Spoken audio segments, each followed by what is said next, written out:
자, 어디를 볼 거냐면, 자, 43페이지 한번 보겠습니다. 43페이지. 자, 지금부터 이 완전 경쟁의 요건이 몇 가지예요? 네 가지죠? 네 가지 중에 다른 것들은 웬만큼 다 갖춰져 있다고 가정하는 겁니다. 그리고서 이 정보와 관련돼서만 조금 자세히 좀 알아보는 겁니다. 뭐라고요? 정보. 자, 이때 효율적 시장이라는 게 뭐냐면, 자, 볼게요. 오른쪽 맨 위에 보겠습니다. 43페이지. 효율적 시장은 어떤 정보가 현재의 시장 가치에 즉시, 그것도요, 정확히 반영되는 시장, 이러한 시장을요, 효율적 시장이다, 이렇게 합니다. 다시 할게요. 어떤 정보가 있는데, 어떤 정보가 뭔지 모르겠지만, 이 정보가 부동산이면 부동산, 주식이면 주식 가격에 즉시, 즉각적으로 또 정확히 반영되어 있다 그런 의미입니다. 이런 시장을요, 효율적 시장이다 해줍니다. 어떤 정보가, 자, 이 부동산이면 부동산 가격에 즉시 반영되어 있다는 얘기죠. 무슨 얘기냐면 이런 얘기입니다. 자, 내가 오늘 아침에 요 지역이 뭐냐면, 요 지역이 농지입니다. 농지라, 예, 평당 가격이 한 평당 20만원 정도밖에 안 되는 농지인데, 이렇게. 오늘 내가 아침에 출근하면서 뉴스를 듣고 가고 있는데, 이 지역으로 뉴스에 지하철이 통과할 거랍니다. 자, 요렇게 통과할 거랍니다. 그러면 지하철역 근처에는 땅 가격이 올라갈 것 같아요? 떨어질 것 같아요? 올라갈 것 같죠? 그러니까 이 사람이 잽싸게 회사를 가려다가 이 방향을 확 틀어서 여기로 왔어, 안 왔어요? 왔죠? 와갖고 중개업소에 들려서, 중개사님, 여기 있는 땅, 이 1000평만, 2000평만 20만원에 2000평 주세요 한 거죠? 그랬더니, 그 중개사님이 뭐라고 한 거예요? 야, 이 사람아, 벌써 한 평당 400만원 올랐다, 이놈아. 이렇게 하는 거죠? 이놈아 하긴 좀 그러네요. 어제가나, 얼마 올랐어요? 400만원 올랐어요? 안 올랐어요? 올랐죠? 그러니까 아까 그 라디오에서 나오는 정보가 즉시 반영돼 있어, 안 됐어요? 아까 라디오에서 나오는 정보 있죠? 요걸 가지고 여기 와서 투자하려고 했더니 이미 가격이 올라갔어요? 안 올라갔어요? 올라갔죠? 원래 다 반영되어 있는 거 아닙니까? 그러니까 그 정보를 가지고는 절대 큰 돈을 벌 수 있어, 없어요? 없다입니다. 자, 지금부터 큰 돈을 다른 말로 초과이윤이라 할게요. 큰 돈을 벌 수 있어, 없어요? 없다는 얘기입니다. 그죠? 이미 왜 이런 형태가 발생하냐면, 이거는 수요 공급 이론을 좀 공부했을 때 이해가 됩니다. 이거 아까도 했었는데, 수요와 공급이 만나는 점에서 균형 가격과 수량이 딱 결정돼 있었는데, 요 지역으로 지하철이 통과할 거랍니다. 그죠? 지하철이 아직 들어오지도 않았는데 통과할 거래요. 그러면 요 주변 지역에 땅 가격이 올라갈 걸로 예상되죠? 그러면 올라갈 걸로 예상되니까 우리 같은 사람들은 지금 사는 게 나아요? 올라간 다음에 사는 게 나아요? 그럼 당장 살려고 하죠? 그러니까 수요가 막 증가한다 그런 얘기입니다. 이렇게 이거 했었죠? 자, 이번에는 공급자 입장에서, 땅 주인 입장에서는 땅 가격이 올라갈 거라는 거를 동네 사람 누구라도 한 명이 들었어요, 안 들었어요? 들었겠죠? 그러면 동네 사람한테 얘기할 거 아닙니까? 아, 우리 동네 지하철 들어오는데 얘기했겠죠? 그러면 땅 가격이 올라갈 걸로 예상되죠? 그럼 지금 파는 게 나아요? 올라간 다음에 파는 게 나아요? 올라간 다음에 팔려고 하죠? 그러면 지금은 팔려고 내놓은 것도 다 걷어들이려고 하는 거 아닙니까? 그죠? 그래서 오히려 공급이 감소하기 시작합니다. 그러면서 가격이 급등할 수 있죠? 그러니까 요 얘기가 아까 라디오에서 나온 정보가 즉시 이게 반영할 수 있다는 얘기죠? 이런 시장을 뭐라고요? 효율적 시장이다 입니다. 이해가 되겠죠? 효율적. 자, 그러면 자, 이 효율적 시장은 어떤 정보가 즉시 반영되는 이러한 시장인데, 그것도 정확히 반영된 시장인데, 이때 어떤 정보가 뭐냐, 여기에 따라서 크게 이제 이렇게 구분할 수 있습니다. 자, 세 가지 형태로 구분할 수 있는데, 이미 과거에 이미 공표되어 있는 정보라든가, 현재 아까 라디오에서 나오는 정보 있죠? 이런 것들은 아까 부동산 가격에 다 반영돼 있어, 안 돼 있어요? 아까 갔더니 이미 다 반영되어 있는 거죠? 그러니까 그런 현재 나오는 정보 가지고는 절대 큰 돈을 벌 수 있어, 없어요? 없다는 얘기입니다. 이미 올라갈 때 올라갔으니까. 다만 아직 공표되지 않은 정보를 미래의 정보로 할게요. 아직 공표되지 않은 정보로 하고요. 미래. 아직 공표되지 않은 정보는 우리 같은 사람 알아요, 몰라요? 일반인들 잘 모르죠? 그러니까 아직 반영돼 있어요, 안 됐어요? 안 돼 있다는 얘기입니다. 그러니까 이런 공표되지 않은 정보를 누군가가 몰래 입수만 할 수 있다면 거기 가서 싸게 구입해서 비싸게 팔 수 있다는 얘기죠. 맞아요, 안 맞아요? 맞죠? 이런 게 가장 일반적인 형태의 시장입니다. 그죠? 이걸 뭐라고 하냐면 지금부터 이런 시장을 준강성 효율적 시장이다 이렇게 표현합니다. 뭐라고요? 아주 간단한 논리입니다. 간단한 논리. 아직 공표되지 않은 정보는 우리가 알아요, 몰라요? 모를 거 아닙니까? 그죠? 그러니까 이런 정보는 아직 시장 가치에 반영돼 있어, 안 돼 있어요? 안 돼 있죠? 그러니까 이런 정보를 몰래 입수만 할 수 있다면 무지막지한 이익을 챙길 수 있다는 얘기죠. 이런 시장이 가장 일반적인 형태의 시장인데 이런 시장을 뭐라고요? 준강성 효율적 시장이라는 겁니다. 뭐 이런 거 아닙니까? 다만 이게 이제 가장 일반적인데 다른 걸 자꾸 섞다 보니까 괜히 어렵게 느껴지는 겁니다. 어렵게. 그러니까 가장 일반적 이런 거 아닙니까? 어떤 시장이냐면 과거의 정보만 부동산 가치에 반영되어 있답니다. 과거의 정보만. 자, 그렇기 때문에 아직 현재 공표되는 정보는 아직 반영이 안 됐다는 얘기죠. 미래의 정보도 더더욱 반영이 안 돼 있다 그런 얘기입니다. 이러한 시장을 뭐라고요? 자, 약성 효율적 시장이다 집니다. 뭐라고요? 그러니까 아까 라디오에서 나오는 정보가 아직은 반영돼 있어 안 돼 있어요? 안 돼 있죠. 그러니까 그 라디오에서 나오는 정보를 가지고 잽싸게 가니까 아직 반영이 안 돼 있으니까 아주 싸게 구입해서 비싸게 팔 수 있다는 얘기죠. 그러니까 큰 돈을 벌 수가 있다는 얘기입니다. 그죠? 이런 시장을 뭐라고요? 약성 효율적 시장이라는데 이런 시장은 우리나라에서는 찾아보기 쉬워요, 어려워요? 어렵다는 얘기입니다. 우리나라는 이제 핸드폰 같은 게 다 터져요, 안 터져요? 다 터지고 매스컴도 발달돼 있죠. 그러니까 우리나라는 찾아보기 힘든데 굳이 예를 들어보자면 이런 얘기입니다. 이렇게 우리나라 지도가 딱 있는데 이 강원도 산골짜기입니다. 이 강원도 산골짜기는 버스가 일주일에 한 대 들어갑니다. 몇 대라고요? 일주일에 한 대. 그리고 여기는 전기도 안 들어갑니다. 전화도 안 터져요. 그냥 TV도 안 봅니다. 그죠? 그러니까 이 핸드폰도 안 터지고 아주 소박하게 살아가는 동네가 하나 있는데 아침에 신문 보니까 이 동네로 관광단지가 들어선답니다. 빠찡고도 막 들어오고 한답니다.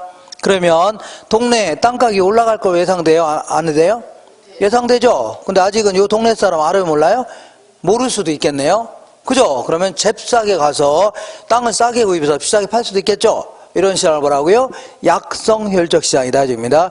근데 이런 시장을 우리나라에서 찾아보기 힘든 게 자, 어쨌거나 이 동네 살았던 엄마 아버지가 여기 살 거 아닙니까? 그러면 여기에 누군가는 아들, 딸들이 도예지에 나가서 사는 사람이 있을까 없을까요? 있죠. 이 사람이 누구라도 한 명이라도 신문이라든가 매스컴을 들은 사람이 있어 없어요? 라디오? TV에서 들은 사람이 있겠죠? 그럼 이 사람이 여기 엄마한테 전화를 핸드폰으로 연락해줘요? 안 해줘요? 해주겠죠. 엄마 우리 동네 관광단지가 개발됐는데 그러면 엄마가 팔으려고 안 팔려고요? 안 팔려고 하겠죠. 그러니까 우리나라에서는 이런 시장은 찾아보기 쉬워요, 어려워요? 어렵다는 얘기입니다. 아프리카 오지라든가 이런 데서나 찾아볼 수 있겠네요. 자, 그래서 어쨌거나 이런 시장에서는 자, 여기 약성에서는 뭐라고요? 미래정보. 에이, 뭐 하는 거예요, 여기? 자, 뭐 하는 거예요, 지금? 현재의 정보인데. 자, 약성에서는 현재나 미래의 정보, 중강성에서는요, 미래 정보가 있다면 큰 돈을 벌 수 있어 없어요? 있죠. 초과인을 얻을 수 있다는 얘기입니다. 그러면 초과인을 얻을 수 있다는 얘기는 완전 경쟁이에요, 불완전 경쟁이에요? 자, 다른 조건을 갖췄다는 가정하에 얘는 뭐라고요? 불완전 경쟁 시장이 되는 겁니다. 뭐라고요? 불완전 경쟁 시장이다. 자, 어쨌거나 이런 시장에서는 정보가 있다면 큰 돈을 벌 수도 있다는 얘기죠. 근데 지금 얘기하는 시장은 있을 수가 없는 시장입니다. 있지도 않은 시장을 뭐하러 설명하냐? 이거는 다른 시장하고 비교해보기 위해서 한번 만들어본 시장입니다. 아주 기가 막힌 시장인데 어떤 시장이냐면 과거의 정보라든가 현재 공표되는 정보뿐만 아니라 미래의 정보, 그러니까 아직 공표되지 않은 정보마저도 모조리 시장 가치에 반영되어 있다는 얘기입니다. 이게 무슨 얘기냐면 앞으로 공표되지 않은 정보 있죠? 아직 공표되지 않은 정보도 다 시장 가치에 반영되어 있다는 얘기는 공표되지 않은 정보도 다 알고 있다고 가정하는 겁니다. 그러니까 정부가 어떤 지역이 개발된다고 발표도 안 했죠? 그래도 다 알고 있다고 가정하는 겁니다. 그래도 뭐라고요? 다 알고 있다고 가정하는 겁니다. 이런 식으로 뭐라고요? 이거를 강성효율적 시장이라는 겁니다. 있을 수가 있어 없어요? 없습니다. 무슨 귀신입니까? 정부에서 어떤 지역이 개발된다고 발표도 안 했죠? 발표도 안 했죠? 근데도 다 알고 있는 겁니다. 있을 수 있어 없어요? 없다는 얘기입니다. 이거는 이제 이런 시장을 뭐라고요? 강성 효율적 시장이다 됩니다. 그래서 이거 한번 만들어 본 시장입니다. 뭐라고요? 강성. 자, 이렇게 해서 이런 시장은 이거는 이제 다른 조건이 갖춰져 있다는 가정하에 정보만 가지고 따졌을 때 완전 경쟁 시장에 부합되는 시장이다 이렇게 표현합니다. 완전 경쟁 시장에 뭐라고요? 왜 부합이냐? 다른 요건 때문에 초과인을 얻으면 안 되겠죠? 그러니까 다른 조건을 갖춰졌다는 가정하에 정보만 가지고 따졌을 때 뭐라고요? 완전 경쟁에 부합되는 시장이다. 이렇게 정리하시면 됩니다. 여기 이제 가장 기본적인 논리입니다. 아시죠? 어렵게 생각하지 마시고. 자, 이런 얘기입니다. 아직 공표된 정보 정도는 다 우리가 알아요, 몰라요? 아니까 시장가치에 반영돼 있겠죠? 근데 공표되지 않은 정보는 일반인들은 알아요, 몰라요? 모르니까 이걸 몰래 입수한 자들이 무지막지한 이익을 챙길 수 있다는 얘기죠. 이렇게 하시면 됩니다. 자, 여기서부터 이제 살점을 붙여나가는데 이렇게 볼게요. 이 과거의 정보를 분석하는 방식, 이걸 뭐라고 하냐면 요거를 기술적 분석이다 이렇게 표현합니다. 무슨 분석이라고요? 기술적 분석. 자, 보통 이제 뭐 주가 흐름 같은 거, 과거의 역사적 주가 흐름 같은 거 있죠? 요걸 좀 분석해서 투자 결정에 반영하겠다는 얘기죠. 이런 걸요 기술적 분석이다 해줍니다. 이런 거 추세 분석 같은 게. 그다음에 현재까지 공표된 정보를 분석하는 거 있죠. 이걸 뭐라고요? 기본적 분석이다 해줍니다. 뭐라고요?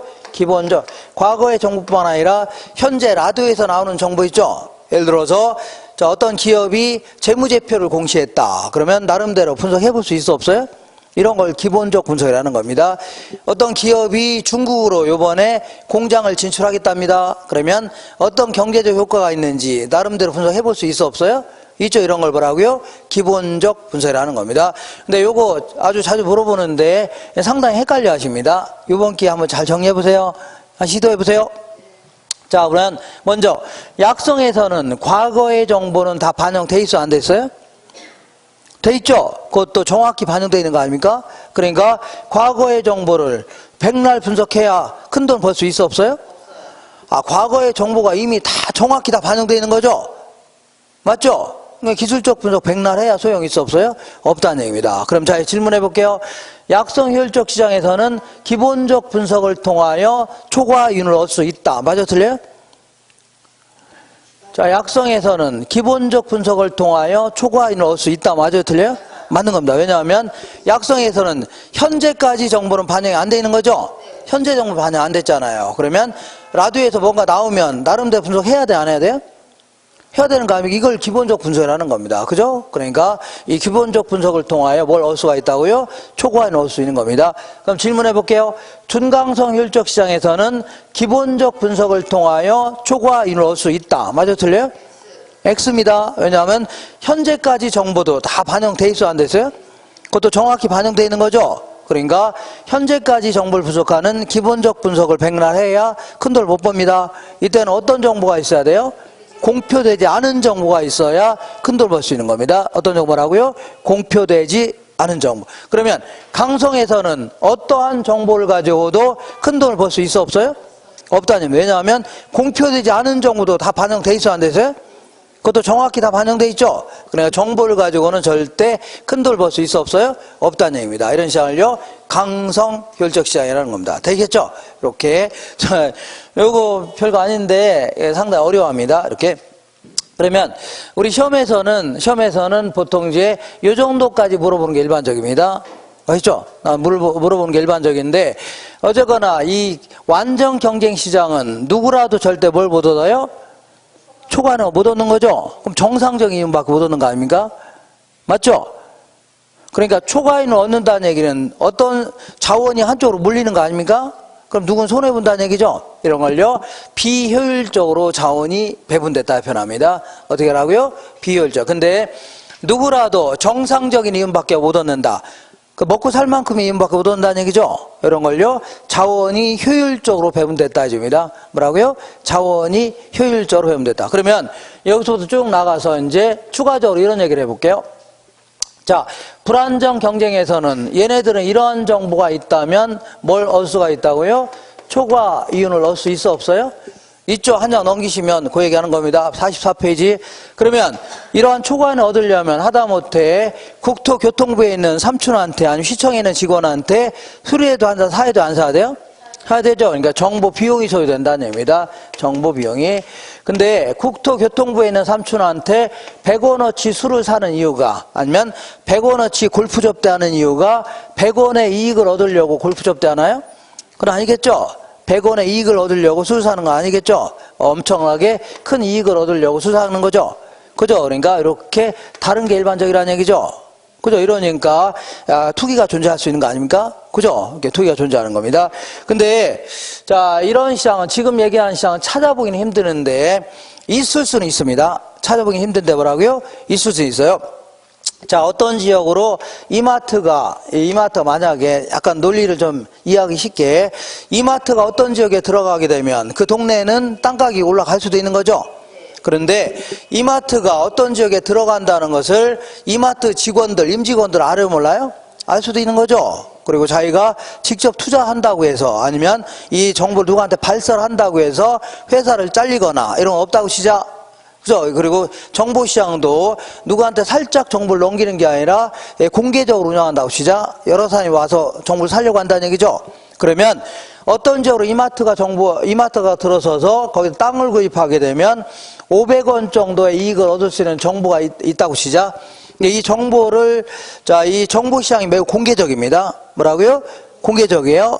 그러면 이 정보를 갖고 있는 자 입장에서는 500원 정도는 받고 팔려고 할 겁니다. 왜냐하면 500원을 못 받는다. 그럼 자기가 직접 투자해도 상관없다고 했죠? 그잖아요? 그러면 결국은 정보를 구입한 자 입장에서는 500원의 초과인을 얻긴 얻었는데 정보 비용으로 얼마 들어갔어요? 500원 들어간 거 아닙니까? 그럼 실제 남은 게 있어 없어요? 없죠. 그러니까 자, 그 실질적인 초과인은 못 얻은 거죠? 그럼 정상적인 밖에 못 얻는 거 아닙니까? 그럼 이것도 좌우는 효율적으로 배분되는 거 아니냐. 그래서 이런 식으로 정보와 관련돼서 따졌을 때 자원이 효율적으로 배분되는 시장을 뭐라고요? 할당 효율적 시장이다 줍니다. 뭐라고요? 할당. 다시 할게요. 어렵게 생각하지 마시고, 정보와 관련돼서 자, 이 절대 정상적인 이윤밖에 못 얻는다는 얘기죠. 이런 시장을 뭐라고요? 할당 효율적 시장이다. 다른 표현을 한다면 초과인과 정보 비용이 같아지는 시장이죠. 뭐라고요? 할당 효율적 시장이다. 그런 얘기입니다. 근데 안타깝게도 대부분은요, 할당 효율적 시장이 아니기 때문에 투기가 존재하는 겁니다. 뭐라고요? 할당 효율적 시장이 아니기 때문에 투기가 존재한다. 근데 완전 경쟁을 보겠습니다. 완전 경쟁은 누구라도 절대 초과이윤을 얻을 수가 있어 없어요? 없다. 초과이윤이 제로라는 얘기입니다. 그죠? 모든 정보가 다 반영되어 있는 거죠? 그러니까 절대 뭘 못 얻어요? 초과를 못 얻는 겁니다. 그리고 정보를 얻기 위해서, 굳이 정보를 얻기 위해서 돈을 지불할 필요가 있어 없어요? 없다. 왜냐하면 공표되지 않은 정보도 다 알고 있는 거죠? 그죠? 그러니까 정보를 구입하기 위해 돈을 지불할 필요가 있어 없어요? 없다. 정보 비용도 제로라는 얘기입니다. 그러면 둘 다 같으니까 이것도 정보를 가지고는 절대 큰 돈을 벌 수 있어 없어요? 없다는 얘기입니다. 그러니까 이것도 마찬가지로 뭐라고요? 할당 효율적 시장이다. 정보만 가지고 따졌을 때 자원이 뭐라고요? 효율적으로 배분되어 있는 거 아닙니까? 이런 시장을 뭐라고요? 할당 효율적 시장이다 입니다. 여기서는 항상 정보를 발설한 자가 공무원에서 잘리든지 아니면 이런 거 신경 쓰지 마세요. 항상 정보를 구입하는데 얼마 정도를 지불할 수 있냐 했죠? 여기에 초점을 맞춰야 되는 겁니다. 아시겠죠? 이렇게. 자, 이렇게 해서 약간 어렵게 물어본다면 여기까지 한두 개 정도 지문이 끼어들 수도 있습니다. 이렇게.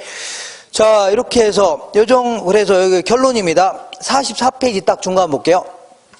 44페이지 딱 중간에 결론 있어 없어요? 있는데 완전 경쟁 시장은 항상 뭐라고요? 할당 효율적 시장입니다. 근데 불안정 경쟁 시장도 뭐가 될 수는 있다고요? 할당 효율적 시장이 될 수 있는 겁니다. 정보 비용과 초과이윤이 같다면 할당 효율적 시장이 될 수도 있습니다. 되기는 힘들지만.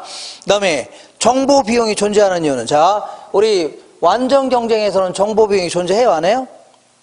안 하죠. 그러니까 불완전 경쟁이기 때문에 정보 비용이 존재하는 겁니다.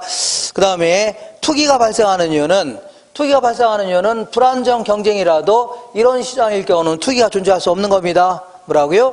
할당 효율적 시장이 아니기 때문에 누군가가 몰래 정보를 싸게 구입할 수 있으니까 뭐가 존재한다고요? 투기가 존재하는 겁니다. 이해가 되겠나요? 이렇게. 그래서 여기서부터 여기까지 이렇게 정리가 되셔야 됩니다. 조금. 자, 그래서 문제를 통해서 확인해 보겠습니다. 85페이지 볼게요.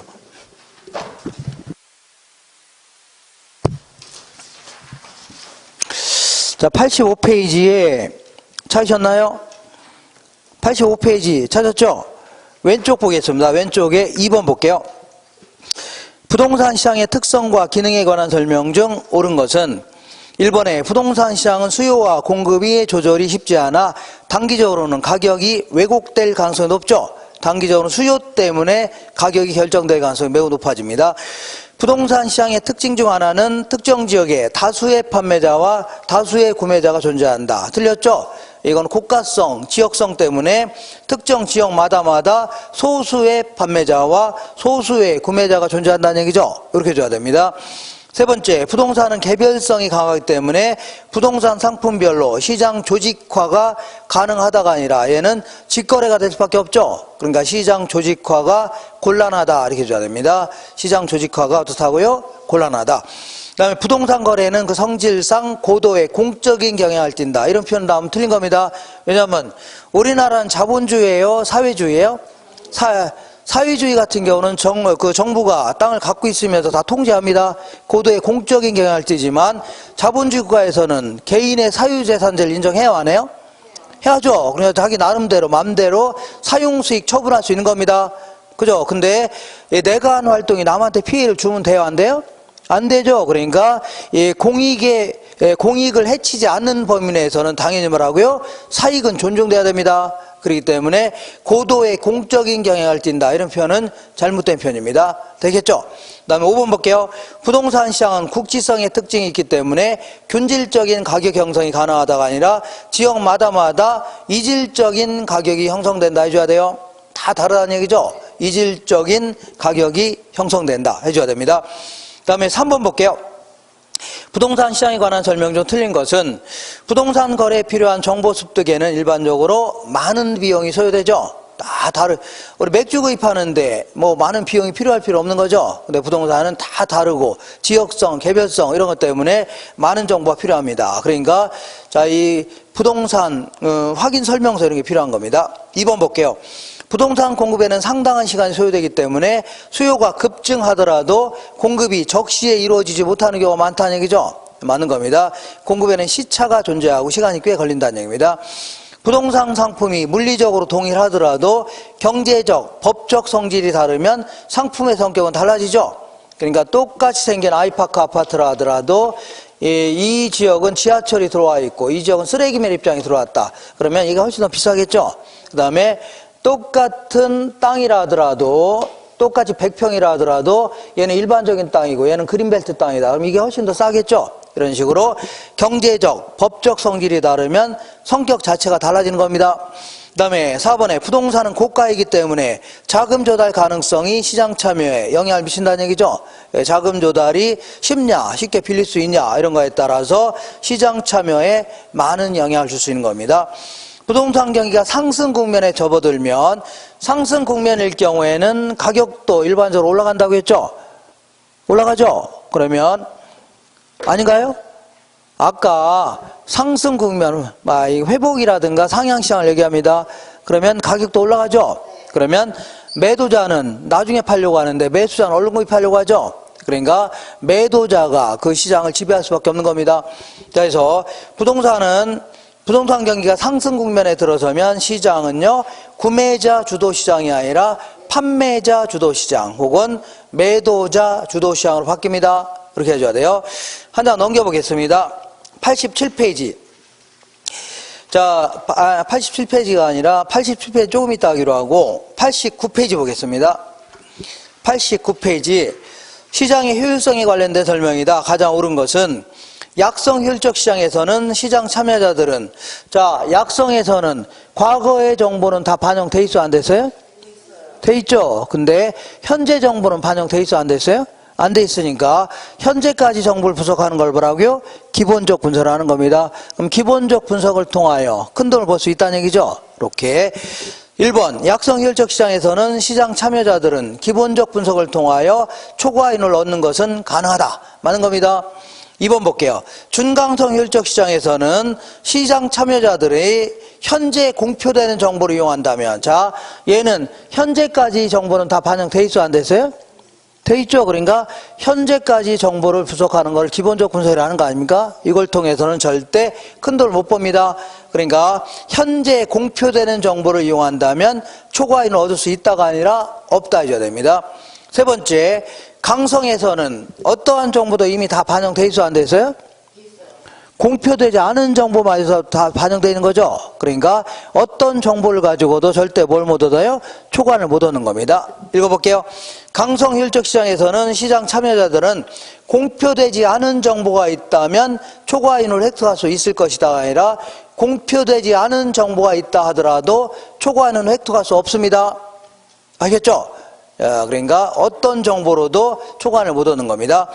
강성효율적 시장이라도 시장 참여자들은 초과인을 얻기 위하여 정보 비용이 지불된다. 틀렸네요. 얘네들은 공표되지 않은 정보마저도 다 반영되어 있는 거죠. 그러니까 정보를 얻기 위해서 돈을 지불할 필요가 있어 없어요? 없다입니다. 정보 비용이 제로입니다. 지불할 필요가 없는 겁니다. 부동산 시장이 불안정 경쟁 시장이라면 할당효율적 시장이 될 수가 없다가 아니라 불안전 시장이라도 할당효율적 시장이 될 수는 있어 없어요? 있다. 정보시장이 아주 매우 공개적으로 운영한다면 될 수도 있다는 얘기입니다. 한 장 넘겨볼게요. 자, 몇 장을 넘겨볼게요.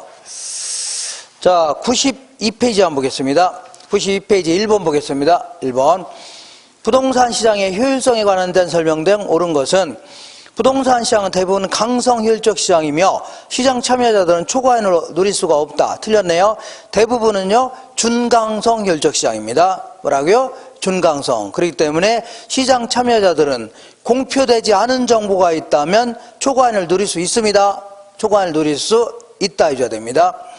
2번 볼게요. 강성효율적 시장에서는 이미 모든 정보가 가격에 반영되어 있으므로 투자 분석만 잘하면 초과인을 얻을 수 있다가 아니라 아무리 모든 정보가 반영되어 있기 때문에 백날 분석해도 초과인을 얻을 수 없는 겁니다. 어떤 정보로도 뭘 못 얻어요? 초과인을 못 얻는 겁니다. 이렇게. 그 다음에 어떠한 형태의 효율적 시장이 부동산 시장에 존재하는가는 나라마다 비슷한 게 아니라 다르겠죠. 아무래도 선진국 같은 경우는 좀 위쪽으로 좀 올라가고 후진국은요 밑으로 내려가네요. 후진국은 좀 올라갈 수 있죠. 이렇게. 그 다음에 효율성의 정도도 거의 같다가 아니라 다르다 해줘야 됩니다. 그죠? 매스컴이 어느 정도 발달되어 있냐 이런 거에 따라 다른 겁니다. 그 다음에 과거의 정보에 대한 분석을 기술적 분석이라는데 약성에서는, 자 보세요. 약성에서는 과거의 정보는 반영돼 있어 안 돼 있어요? 돼 있죠. 이것도 정확히 반영되어 있는 거 아닙니까? 그러니까 과거의 정보를 분석하는 걸 뭐라고요? 기술적 분석이라는데 기술적 분석을 통해서는 절대 뭘 못 얻어요? 큰 돈을 못 버는 겁니다. 이렇게. 자, 다시 읽어볼게요. 과거의 정보에 대한 분석을 기술적 분석이라고 하는데 약성효율적 시장에서는 기술적 분석을 통해서는 초과인을 얻을 수가 없다는 얘기죠. 맞습니다. 5번 볼게요.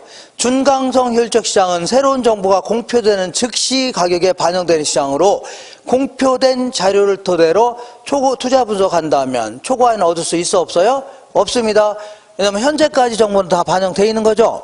그러니까 이미 공표된 정보를 가지고 분석해봐야 백날 소용이 있어 없어요? 없습니다. 공표되지 않은 정보가 있어야 초과인을 얻을 수가 있는 겁니다. 되겠죠? 자, 그 다음에 우리 이 정보에 대한 비용을 얼마를 지불할 것인가, 이걸요 정보의 가치라고 하는데 이게 이제 2년에 한 번 걸로 물어보는데 계산 문제. 다만 작년에 이미 물어봤기 때문에 올해 또 물어볼 가능성은 많지는 않습니다. 그래도 한번 풀어볼게요. 자, 2번 보겠습니다. 2번. 1년 후에 우리 같은 사람은 확실한 정보를 갖고 있어요? 불확실한 정보를 갖고 있어요? 매우 불확실한 정보를 갖고 있다는 얘기죠. 네, 이 국토교통부에 있는 삼촌 같은 경우는 확실한 정보를 갖고 있을 수도 있겠네요. 근데 여기서 조심할 것은 이 공무원이, 국토교통부에 있는 삼촌이 정보를 발설한다고 해서 공무원에 잘리든 아니면 깜빵에 가건 그건 신경 쓰지 마세요. 이건 순전히 우리 입장에서 정보에 대한 비용을 얼마를 지불할 것이죠? 얼마를 지불할 건가? 여기에 초점을 맞추는 겁니다. 알겠죠? 어디에? 여기에 초점을 맞추는 겁니다. 그래서 1년 후에 2번 볼게요. A지역에 공단이 조성될 확률은 50%랍니다. 그럼 조성이 안 될 확률은 몇 프로예요? 50%입니다. 이 경우에 토지 가치는 3,850만 원이 될 것으로 추정된다. 또한 공단이 조성되지 않으면요 2,750만 원에 불과할 걸로 추정된답니다. A지역 소재 부동산의 구입 여부를 검토하고 있는 사람 입장에서 1년 후에 공단이 확실하게 조성된다는 정보를 입수하는 데 지불할 수 있는 최대한의 금액은 얼마인가? 이거를요 정보에 대한 대가다. 정보에 대한 비용이라는데 요구 수익률이 10%입니다. 우리 같은 사람은 이렇게 볼게요. 나중에는 이거 금방 풉니다. 금방 푸는데 지금은 논리적으로 자꾸 알고 계셔야 돼요. 자, 앞으로 공단이 조성될런지 공단이 조성이 안 될런지 알아요 몰라요? 모르죠. 그러니까 공단이 조성된다면 1년 후에 3,850만 원 정도 될 거랍니다. 조성이 안 된다면요 2,750만 원이 될 거랍니다. 근데 공단이 조성될런지 안 될런지 알아요 몰라요? 모르죠. 다만 이 지역에서 오랫동안 중개활동 하신 분들한테 물어봤더니 이렇게 될 가능성도 50%, 조성이 안 될 가능성도 50%합니다. 그죠? 그러면 요거를 어떻게 하냐면 이렇게 합니다. 3,850만 원 곱하기 0.5 플러스 2,750만 원 곱하기 0.5이죠. 이렇게 해주면 1년 후에 뭐예요? 기대되는 가치가 나옵니다. 1년에 뭐라고요? 기대되는 가치. 그럼 요거를 요구 수익률로 할인하면 우리 같은 사람이 생각하는 투자 가치가 나옵니다. 이렇게. 요거는 이렇게 계산하면 됩니다. 이거 곱하기 이거 더하기 이거 곱하기 있죠? 이렇게 한 다음에 일시불의 현가계수를 곱하면 됩니다. 일시불의 뭐라고요? 현가계수. 그래서 1 플러스 10%면 0.1이죠? 요구 수익률이 요것분의 1, 요것분의 1입니다. 그럼 결국은 얘를 요거로 나누면 되죠? 얘를요. 그러니까 1.1로 나누면 됩니다. 그냥 이렇게 계산한 거를 그냥 나누기 1.1 해주면 됩니다. 나누기 얼마라고요? 1점. 이렇게 계산하면 돼요. 그러면 우리 같은, 그러면 만약 20%이다. 그럼 나누기 얼마라고요? 1.2 해주면 돼요. 40%다. 그럼 얼마라고요? 나누기 1.4. 이렇게 해주면 돼요. 그러면 1년 후의 가치가, 아니, 우리 같은 사람이 생각하는 가치가 3천만 원 나옵니다. 우리는 한 3천만 원 정도 생각하고 있는데 국토교통부에는 삼촌 같은 경우에는 확실한 정보를 갖고 있을 수도 있겠네요. 그래서 이 사람은 공단이 조성될 거라는 거를 100% 알고 있습니다. 다시 말하면 3,850만 원이 될 거라는 걸 몇 프로 알고 있다고요? 100% 알고 있는 겁니다. 그렇죠? 그러면 이거 1년 후의 가치니까 요거를 요것으로 할인하게 되면 이것도 마찬가지로 얘를 곧바로 나누기 1.1 해주면 됩니다. 그러면 국토교통비는 삼촌이 생각하는 가치가 나옵니다. 이거 얼마냐면 3,500만 원 나올 겁니다. 얼마라고요? 3,500만 원. 자, 그러면 우리는 정보를 잘 모르기 때문에 한 3천 정도 생각하고 있는데 국토교통비는 3천은 조금 있다가 신문지상에 발표하겠죠? 발표하는 즉시 얼마라고요? 3,500이 될 거라는 걸 100% 알고 있는 겁니다.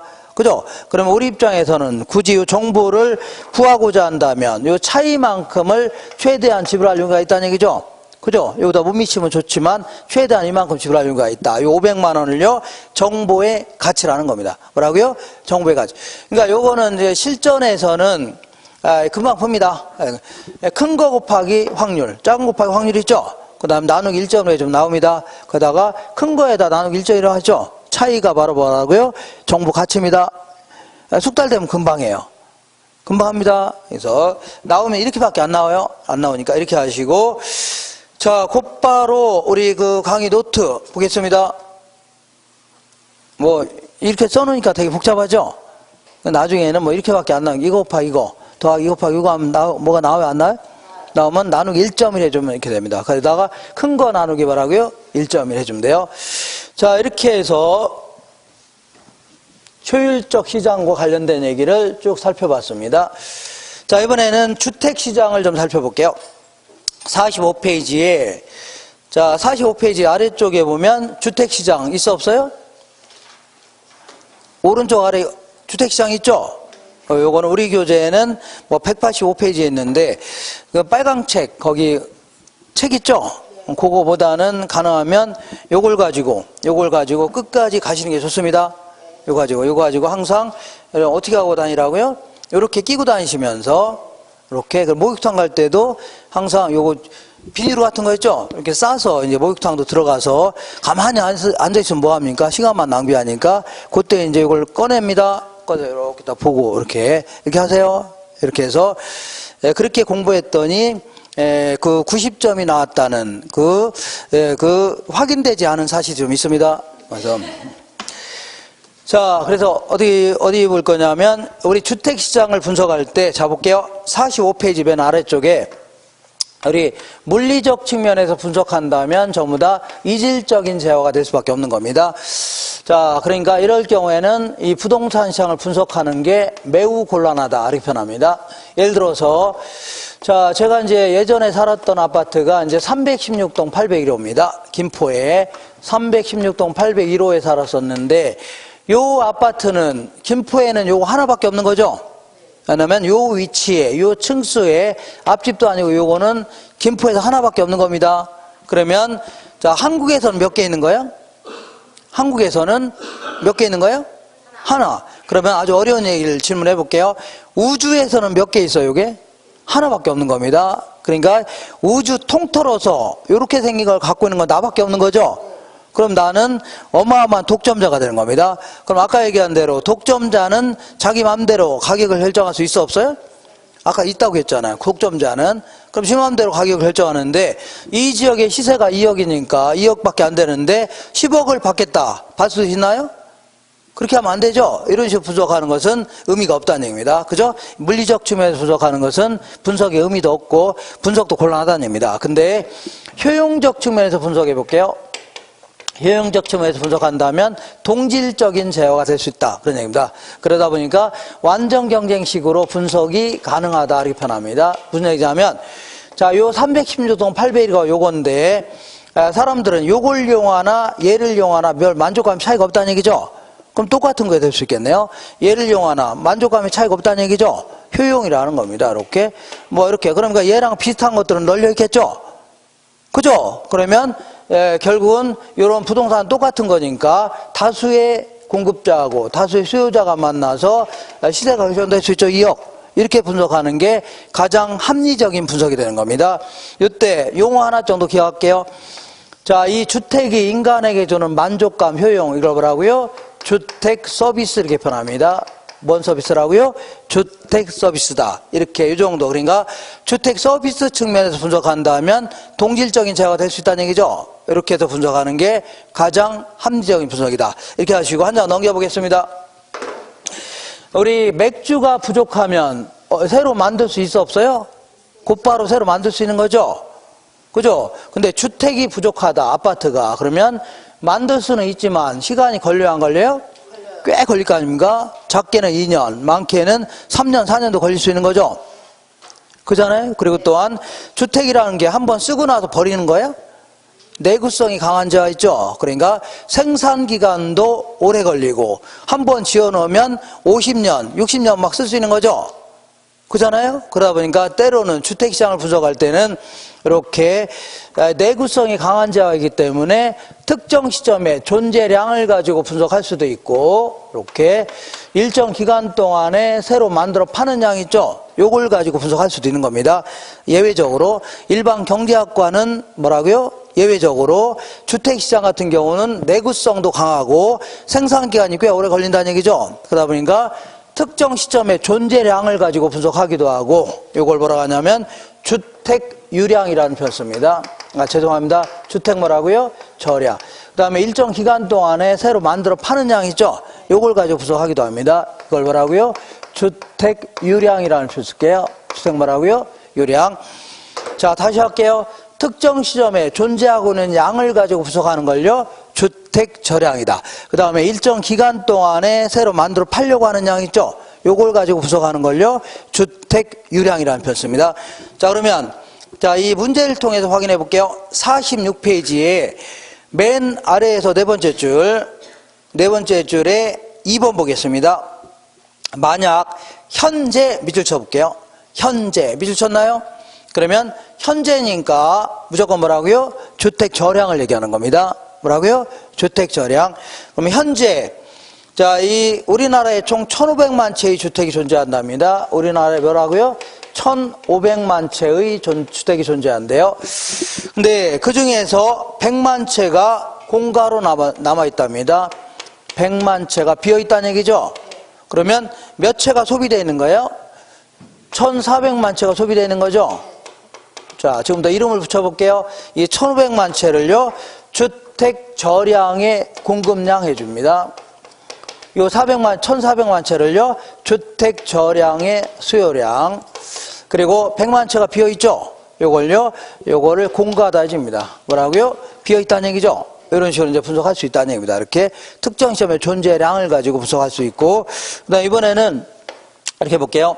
그 밑에 3번 볼게요. 3번에 지난 1년 동안, 밑줄 쳐볼게요. 지난 뭐라고요? 1년 동안. 그러니까 요거는 주택 유량을 설명하는 겁니다. 뭘 설명한다고요? 주택 유량. 자, 지난 1년 동안에 공급된 주택수가 50만 채였답니다. 50만 채를 새로 만들어 팔려고 했는데, 자, 그 중에서 미분양된 주택이 5만 채랍니다. 5만 채가 분양이 안 됐답니다. 그러면 50만 채 중에 5만 채가 분양이 안 됐으니까 몇 채가 소비된 거예요?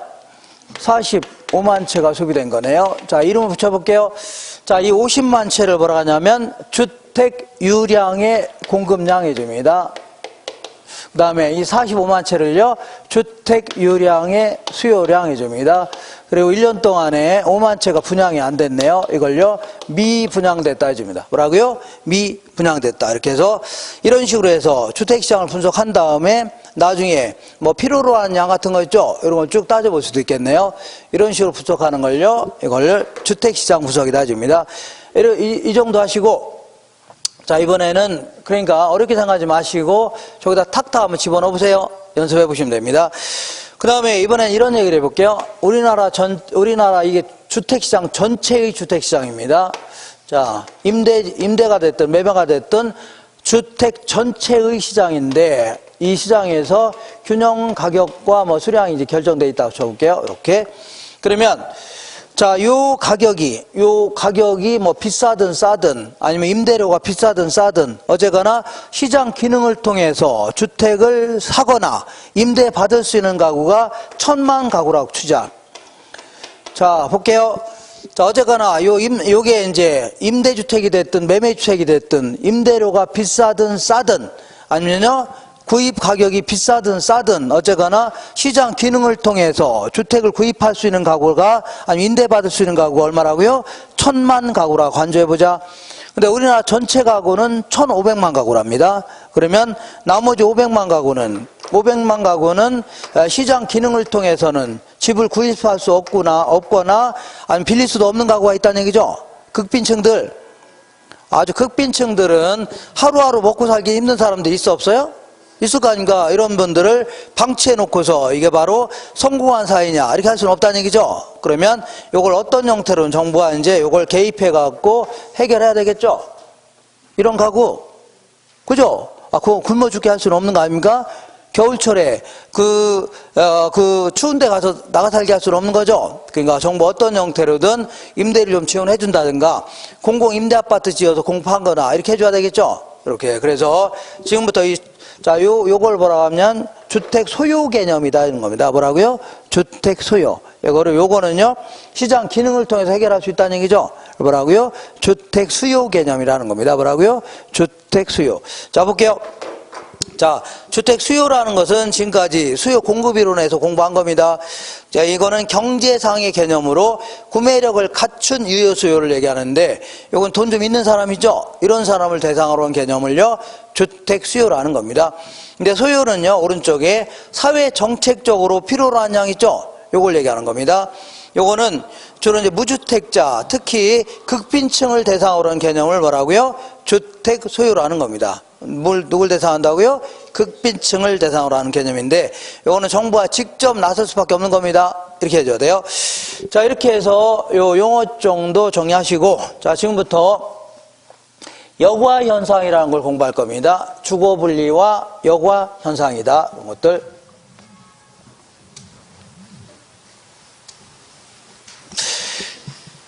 자, 어디를 볼 거냐면, 여기 볼게요.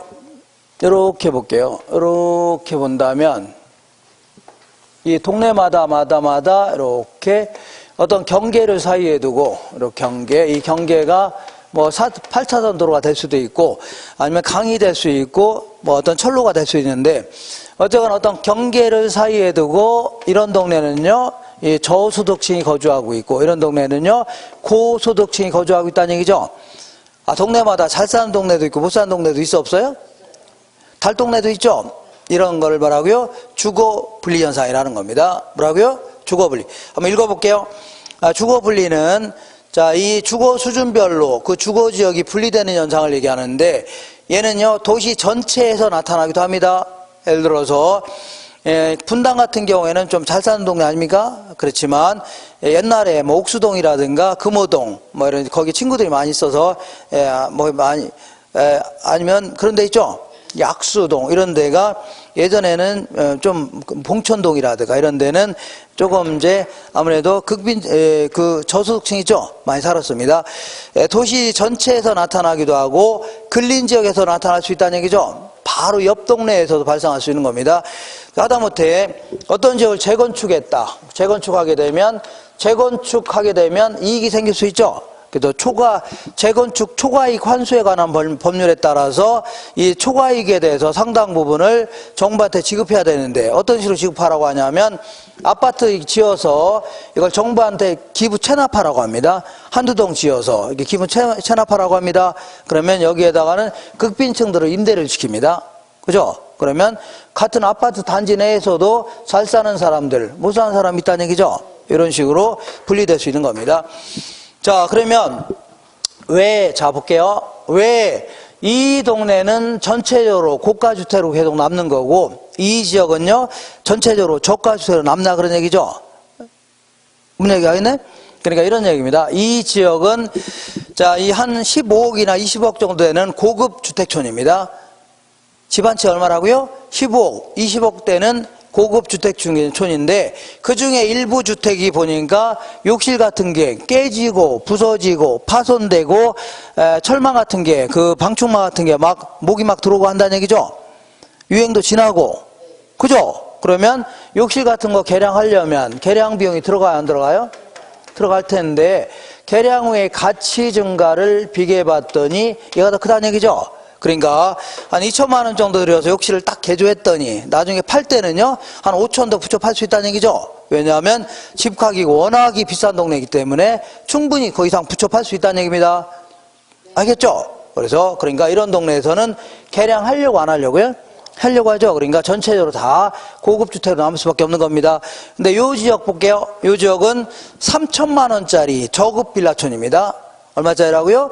3천만 원 정도 되는 저급 빌라촌인데 어떤 사람이 한 2천만 원 정도 들여서 욕실을 다 개조했다고 치자. 그죠? 그러면 욕실 개조하게 되면 개량 비용이 들어가요 안 들어가요?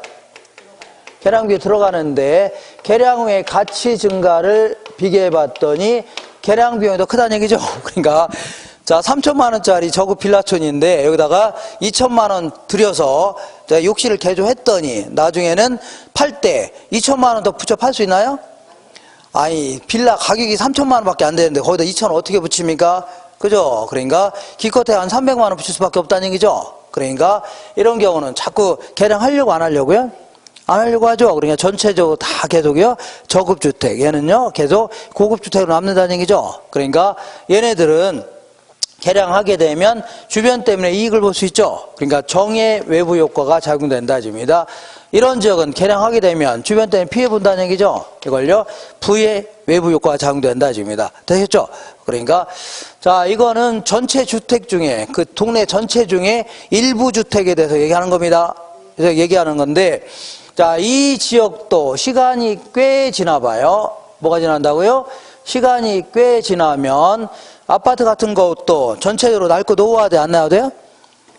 노후화되죠? 그러면 그때부터는 돈 많은 사람들은 이런 구질구질한 아파트에 살려고 안 살려고요? 안 살려고 하죠. 그러면서 한 단계 낮은 하위 계층이 들어오기 시작한답니다. 한 30년, 40년 지나면 누가 들어오기 시작한다고요? 하위 계층이 들어와요, 안 들어와요? 들어오죠? 그러면 이때부터는요, 자, 하위계층 들어올 거 아닙니까? 이걸요, 하향여과가 시작된다, 입니다. 뭐라고요? 하향여과에서. 그리고 이 지역도 한 30년, 40년 지나면 아무래도 슬럼가로 변해요, 안 변해요? 변하면, 그때부터는 재개발, 재건축 할 수 있어, 없어요? 있게 되면, 그러게 되면 고급주택이 되는 거죠? 새 주택? 그러면 상위계층이 들어와야 안 들어와요? 들어올 수 있는 거죠? 이걸 뭐라고요? 상향여과다 입니다. 뭐라고요? 상향여과. 이런 식으로. 이것도 헷갈립니다. 헷갈리니까 항상 하위계층이 들어온 걸 뭐라고요? 하향여과. 자, 상위계층이 들어온 걸요? 상향여과. 이런 식으로 누가 들어오냐? 여기에 맞춰서 해주면 됩니다. 하위계층이 들어온 걸요? 하향여과. 상위계층이 들어온 걸요? 상향여과. 해주면 돼요. 자, 그러면 요거를 자, 이 여과 현상을 좀 자세히 알아볼게요. 요거는요, 저소득층 주거지역. 얘는요, 고소득층 주거지역 아닙니까? 이렇게 되어 있는데, 이 지역이라 하더라도 이런 지역이 있고, 이런 지역이 있습니다. 이런 지역이 있고, 이런 지역이 있는데, 자, 볼게요. 이 고소득층 주거지역과 경계를 두고 있는 저소득층 주택들이 있죠? 얘들에 비해서는 좀 비싸게 거래됩니다. 이거 뭐라고요? 할증돼서 거래된다. 왜 그러냐면, 얘들은 길만 건너면 아주 고급 동네죠. 그러니까 백화점도 잘 정비되어 있고, 잘 갖춰져 있고, 종합병원, 대형 병원도 있죠. 학군도 아주 좋고, 아니면 공원 같은 것도 잘 갖춰져 있으니까 얘들 때문에 이익을 볼 수 있다는 얘기죠. 자꾸 이쪽 몰리려고 하는 겁니다. 그러니까 좀 비싸게 거래됩니다. 근데 거꾸로 저소득층 주거지역과 경계를 두고 있는 고소득층 주택 있죠? 얘들은 얘들에 비해서는 싸게 거래됩니다. 이걸요, 할인돼서 거래된다. 왜냐하면 길만 건너면 지저분한 동네이죠? 그죠? 그러니까 이 근처에 있으려고 안 있으려고요? 안 있으려고 할 거 아닙니까? 그러니까 얘들보다는 좀요, 싸게 거래됩니다. 그러면 이런 지역부터 이제 출발합니다. 이런 지역부터 출발하는데, 자, 어쨌거나 볼게요.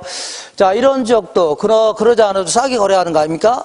그죠? 그리고 고소득층들은 이런 데 안 있으려고 하죠? 이렇게 하고 있는데, 한 30년, 40년 지나봐요. 얼마 지났다고요? 30년, 40년 지나면, 그때부터는 시간이 꽤 지났다고 치자. 그럼 그때부터는 건물 자체가 낡고 노후화되는 거죠? 그러면 그동안은 욕실 같은 거 개량하게 되면 개량 비용하고 개량 후의 가치 증가를 비교해 봤더니 얘가 더 컸다는 얘기죠. 근데 언젠가부터는 개량 비용이 커지는 시기가 올까요? 안 올까요? 자, 그러지 않아도 싸게 거래하고 있는데 건물 자체가 아주 30년, 40년 지나면 낡고 노후화되는 거죠. 언젠가부터는 개량해야 돈만 더 들어가는 시기가 와요, 안 와요? 올 수 있다는 얘기입니다. 그러니까 자동차도 한 처음에는 얼른 고치는데 한 12년, 13년 지나면 괜히 찌그러진 거 고쳐봐야 돈만 더 들어가죠? 그죠? 그러니까 이런 거 그냥 찌그러진 상태로 계속 타고 다니는 겁니다. 그럼 가치가 급격히 저하되기 시작합니다. 여기도 마찬가지로 욕실 같은 거를 개량해야 돈만 더 들어가죠? 그죠? 그럼 개량하려고 안 하려고요? 안 하려고 하니까 욕실이 물도 줄줄 새고 유행도 지나고 그 다음에 깨져 있고 방충망에서 모기가 막 들어오고 난리라는 얘기죠. 그냥 놔두는 거죠. 그러면서 가치가 급격히 저하되기 시작합니다. 가치가 급격히 저하되면 그동안 돈이 없어서 못 들어왔는데 돈도 없는 사람도 들어올 수 있어 없어요? 들어올 수 있다는 얘기죠. 그러면서 자, 이때는 개량하지 않으려고 하니까 가치가 급격히 저하되면서 하위 계층이 들어오기 시작한다는 얘기죠. 그러면서 하향여과가 시작된다 이렇게 표현합니다. 이렇게 해서 퍼져나가는 겁니다. 이번에는 이런 지역을 소위 말하는 달동네 이렇게 표현할게요. 뭐라고요? 달동네다 이렇게 얘기하는데, 자, 이러한 동네에 그 동네 사람들의 소득을 막 지원해줬다고 치자. 그러니까 임대료 같은 거 많이 지원해주고 젊은 애들한테는 일자리 같은 걸 많이 창출해주고 했다 치자. 이렇게 한다면 소득이 증가하니까 여기 있는 사람들이 이런 데 살려고 안 살려고요?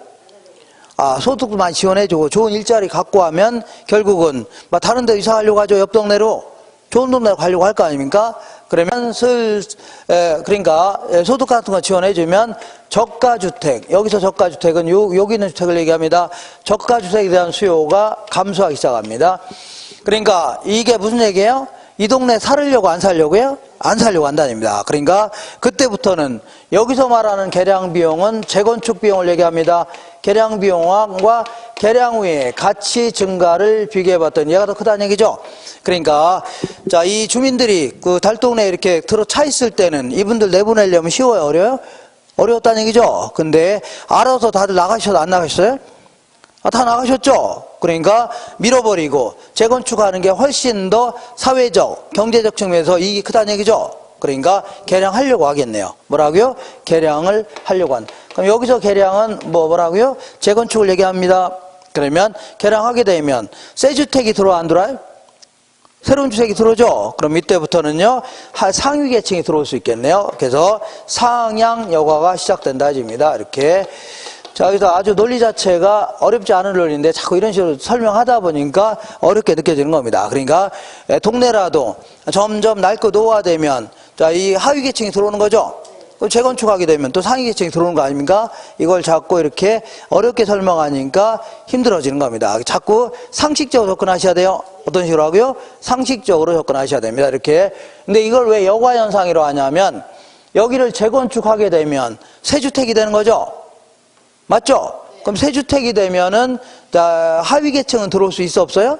없고 상위 계층만 들어올 수 있는 거죠. 그러니까 상위 계층만 걸러서 들여보낸다 해서 뭐라고요?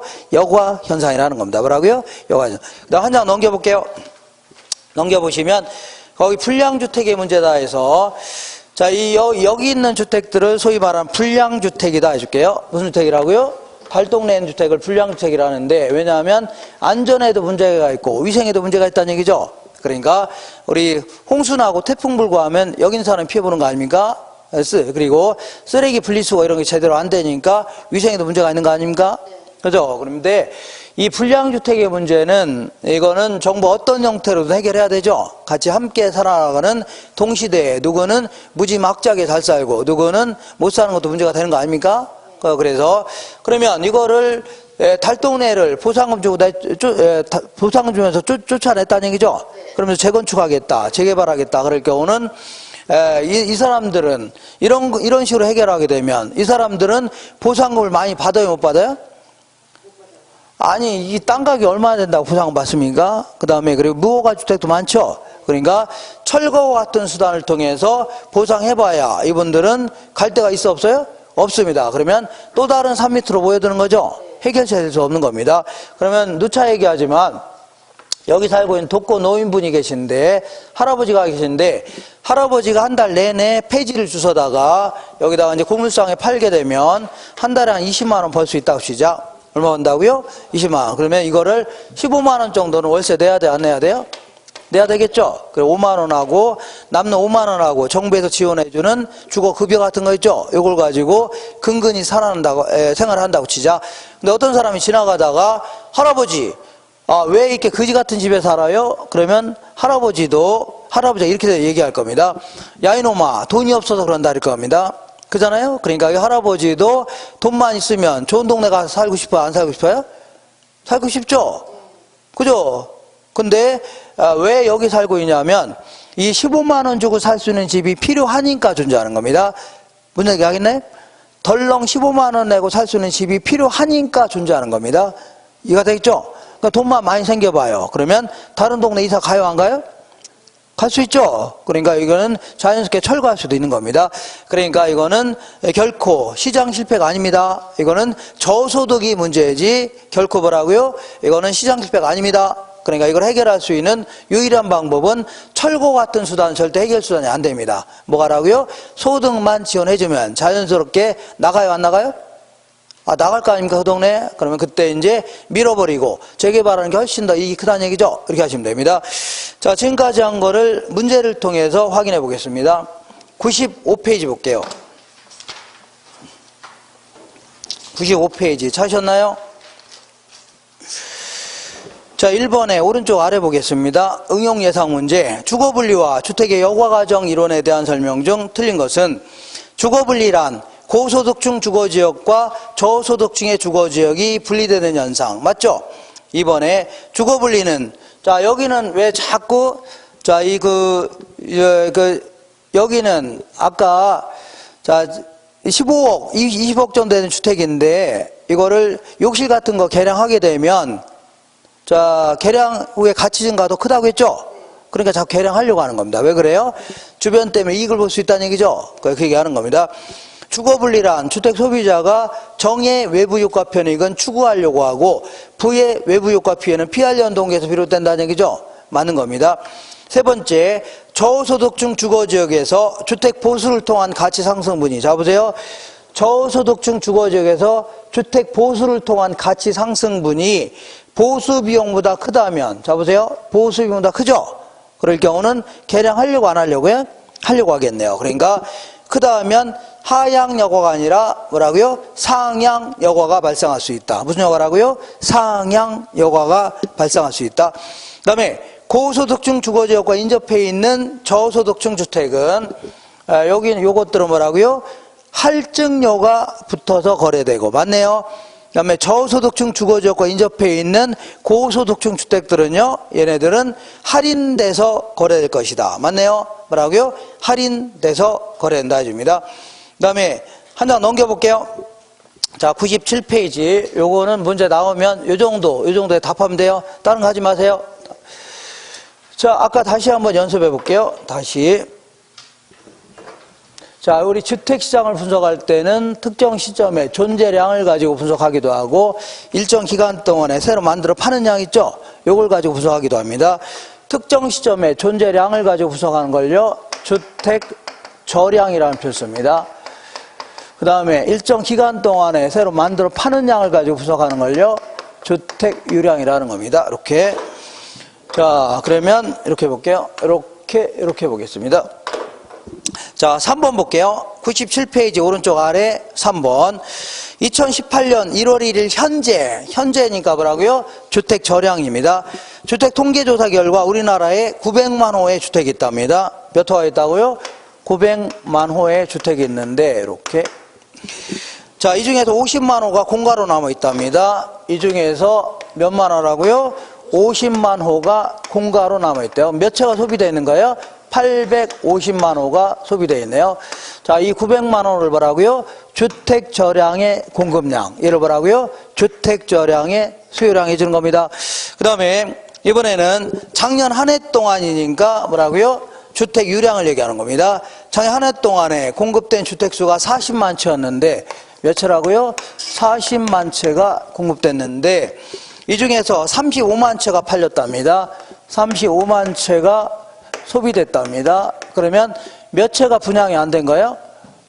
5만 채가 분양이 안 된 거죠? 맞죠? 그럼 이 40만 채를 뭐라고요?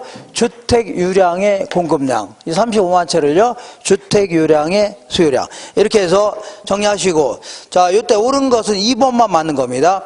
자, 볼게요. 2번. 주택 저량의 공급량은, 자, 주택 저량의 공급량은 뭐라고요? 900만 호이고, 주택 유량의 수요량은 얼마라고요? 35만 채다. 이거 맞는 겁니다. 다른 건 다 틀린 겁니다. 예를 들어 4번 볼게요. 주택 저량의 수요량은 85만 채죠? 850만 채. 근데, 자, 35만 채라고 했기 때문에 틀린 거고, 주택 유량의 수요량은 35만 채죠? 예, 근데 850만 채로 했기 때문에 틀린 겁니다. 이렇게 다 틀린 거예요. 이건 할 수 있겠죠? 여기다 집어넣으시면 됩니다. 이렇게 해서 정확히 제가 5분만 있다가 들어올 겁니다. 언제라고요? 5분 있다 들어올 거니까 지금까지 한 걸 기출문제 한번 쭉 풀어볼 겁니다. 한 20분 정도 하다가 끝낼 거니까. 그런 줄 아세요?